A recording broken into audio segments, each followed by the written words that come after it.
ఓ విశ్వసించిన వారలారా, ఉపవాసాలుండడం మీపై విధిగా నిర్ణయించబడింది. మీ పూర్వీకులపై కూడా ఇదే విధంగా ఉపవాసం విధించబడింది. దీనివల్ల మీలో భయభక్తులు పెంపొందే అవకాశం ఉంది. అది లెక్కించదగిన కొన్ని రోజులు మాత్రమే. అయితే మీలో వ్యాధిగ్రస్తులుగానో ప్రయాణీకులుగానో ఉన్నవారు ఆ ఉపవాసాల లెక్క ఇతర దినాలలో పూర్తి చేసుకోవాలి. స్తోమత ఉన్నవారు పరిహారంగా ఒక నిరుపేదకు అన్నం పెట్టాలి. కానీ ఎవరైనా స్వచ్ఛందంగా ఇంకా ఎక్కువ పుణ్యం చేస్తే అది వారికే మేలు. మీరు గ్రహించగలిగితే ఉపవాసం ఉండటమే మీ కొరకు శ్రేయస్కరం. రంజాను నెల ఖురాన్ అవతరింపజేయబడిన నెల. అది మానవులందరికీ మార్గదర్శకం. అందులో సన్మార్గంతో పాటు సత్యాసత్యాలను వేరుపరిచే స్పష్టమైన నిదర్శనాలు ఉన్నాయి. కనుక మీలో ఎవరు ఈ నెలను చూస్తారో వారు ఉపవాసాలుండాలి. అయితే రోగగ్రస్తునిగానో ప్రయాణికునిగానో ఉన్నవారు ఇతర దినాలలో ఈ లెక్కను పూర్తి చేయాలి. అల్లాహ్ మీకు సౌలభ్యాన్ని సమకూర్చదలుస్తున్నాడే గాని మిమ్మల్ని కష్టపెట్టదలచటం లేదు.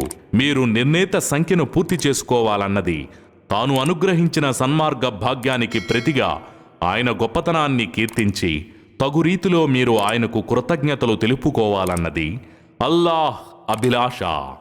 నా దాసులు నా గురించి నిన్ను అడిగితే నేను అత్యంత సమీపంలోనే ఉన్నానని, పిలిచేవాడు నన్ను ఎప్పుడు పిలిచినా నేను అతని పిలుపును ఆలకించి ఆమోదిస్తానని, కాబట్టి వారు కూడా నా ఆదేశాన్ని శిరసా వహించాలి, నన్ను విశ్వసించాలి.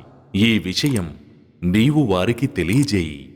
తద్వారానే వారు సన్మార్గ భాగ్యం పొందగలుగుతారు. ఉపవాస కాలంలోని రాత్రులలో మీరు మీ భార్యలను కలుసుకోవడం మీ కొరకు ధర్మసమ్మతం చేయబడింది.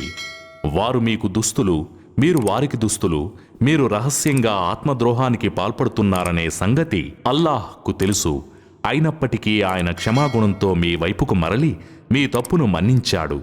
ఇక నుంచి మీరు మీ భార్యలతో రమించడానికి, అల్లాహ్ మీ కొరకు రాసిపెట్టిన దాన్ని అన్వేషించడానికి మీకు అనుమతి ఉంది. తొలిజాములోని తెలుపు నడిరేయి నల్లని చారలో నుండి ప్రస్ఫుటమయ్యే వరకు తినండి, తాగండి. ఆ తరువాత రాత్రి చీకటి పడే వరకు ఉపవాసం ఉండండి. ఇంకా మీరు మసీదులలో ఏతెకాఫ్ పాటించే కాలంలో మాత్రం మీ భార్యలతో సమాగమం జరపకండి. ఇవి అల్లాహ్ హద్దులు. మీరు వాటి దరిదాపులకు కూడా పోకండి. ప్రజలు అప్రమత్తంగా ఉండగలందులకు గాను అల్లాహ్ తన ఆయుతులను ఇలా విడమర్చి చెబుతున్నాడు.